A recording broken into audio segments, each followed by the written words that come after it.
Hello everyone, friends, this is Valor's channel. Today I'll show you how to recover a Hotmail account. To do this, open any browser and type Microsoft Account Recovery to get to the Microsoft Account Recovery page.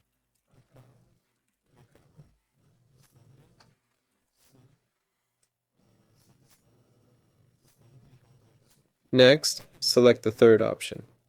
In this case, recover your Microsoft account and enter your email address, phone number, or Skype username. I'll enter an email address here.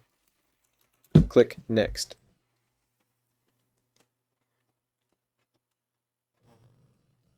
Okay, let's try a different email. There. Now you can choose either your email address, a backup email address, or use a recovery code.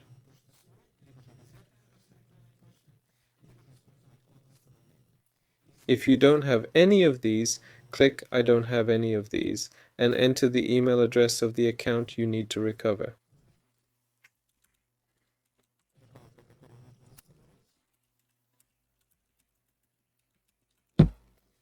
Enter an email address here where they can contact you. For example, yes, and then enter the code from the image and click Next. Next, enter the code and fill out the verification form. That's all. This was Valor. Goodbye, everyone.